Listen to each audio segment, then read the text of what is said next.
In prior lessons, we have demonstrated several venues for embedding widgets from various applications. However, there is a unique scenario in which the application interface can be accessed by clicking on a specially formatted hyperlink. The app can post such links within the body of live feed posts and comments, within chat messages, within task descriptions, and elsewhere. Anywhere the link is clicked, the application's interface will be displayed. To proceed, press the New Application button and select the primary region for the publication of the solution, as you have done previously.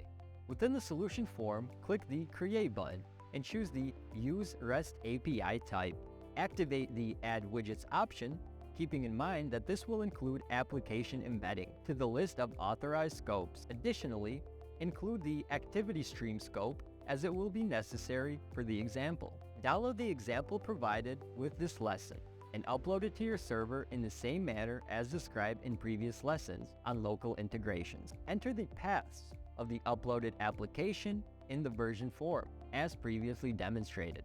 Copy the values of the client ID and client secret fields and paste them into the respective constants in the settings.php file. Take heed, it is crucial that the address of the example uploaded to the server is accessible from the external network. This means avoiding local hosts and self-signed SSL certificates, amongst other restrictions. Verify the availability of your URL using a third-party service, and do not solely rely on the fact that it opens successfully in your browser. Ensure your web server supports frame access, as without this capability, the widgets will not function. Examine the example code, starting with the install PHP. Here, we invoke the install app method, which we have previously encountered and which will store the authorization tokens in a file for future use. We will then immediately utilize these tokens in executing the placement bind method, which only requires two parameters. Placement, the code for the widget placement, in this case a link placement.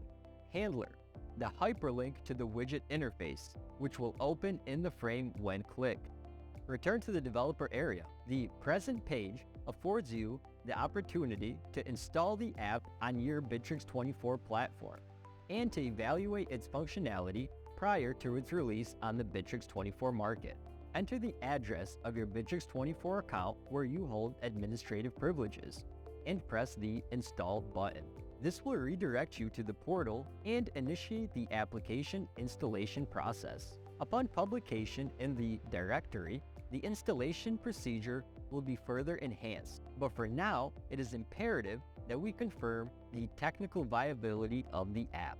Once the installation is complete, Bitrix24 will automatically open the app due to its user interface. In our scenario, for seamless integration, our app must add certain content to Bitrix24 that includes a link in the required format. Let us suppose that our application serves as an external document management system, but we desire for the documents stored therein to be accessible within the Bitrix24 interface, thereby facilitating discussions with coworkers, for instance. Let us press the Upload Documents button.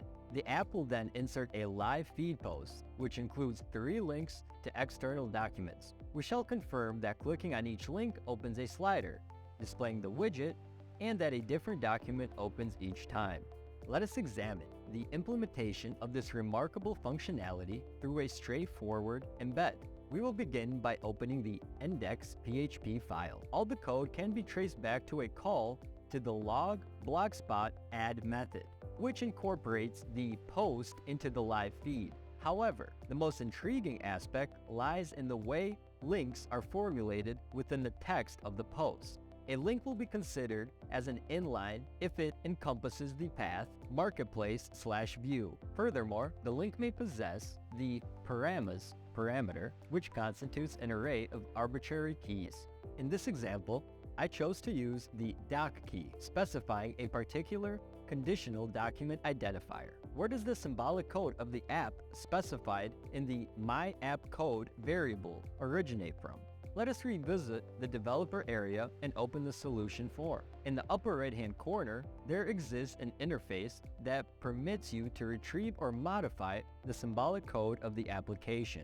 This code is primarily utilized in generating a link to the application in the Bitrix24 market, as well as within the Bitrix24 embedded links. We will now delve into the code of the placement PHP embed handler, which is straightforward in nature. As our links were generated with the doc parameter, we obtained the value of this parameter in the placement options key of the requested array. The example encompasses 3 text files with names that align with the possible values of the doc parameter. Once the slider containing the widget opens and a specific value is transmitted in the placement PHP handler, we load and display the contents of the designated file. In actual cases, we could access a third-party API, extract files from the database of the app, and much more. The most crucial aspect in this scenario is that our application itself generates links